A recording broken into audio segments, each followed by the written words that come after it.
mwezi huu wa Oktoba, Jeshi la Polisi limefanikiwa kuwakamata watuhumiwa 4 ambao wanatuhumiwa kuendesha televisheni mtandao. Watuhumiwa hawa wanatuhumiwa kuendesha televisheni mtandao bila kuwa na leseni. Kama mnashuhudia, sheria imeruhusu kuwepo na vyombo vya habari, lakini kwa kufuata misingi ya kisheria ya jinsi ya kuendesha vyombo hivyo.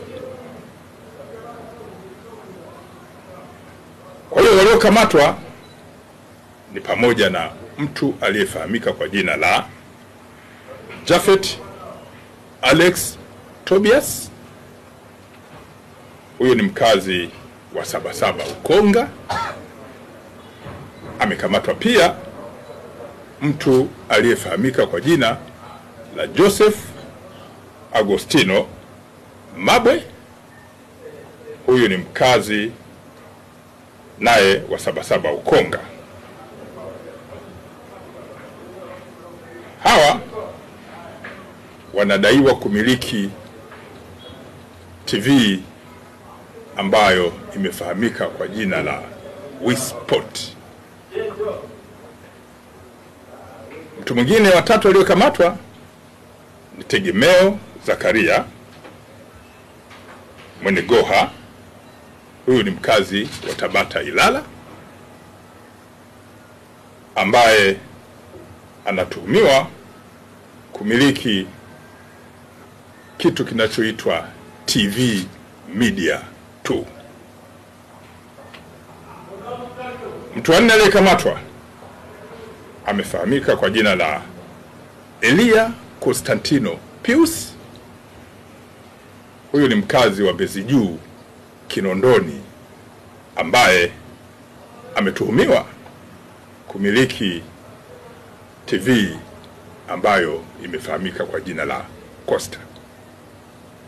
Watu hawa wanamiliki TV hizi kinyume cha sheria, bila kusajili, na kuendesha shughuli zao kinyume na sheria. Wote mnafahamu kwamba nchi hii kwa mujibu wa sheria inafanya shughuli zake kwa kufuata misingi ya kisheria. Kwa hiyo shughuli zozote ambazo zinafanyika kinyume cha sheria ni makosa, na kwa sababu hiyo wamehojiwa, wamekamatwa na watafikishwa mahakamani haraka iwezekanavyo, kwa sababu upelelezi umekamilika. Umefuatilia mara kadhaa, jambo la kwanza zinapopatikana tuhuma ni kupeleleza. Kwa hiyo uchunguzi umefanyika.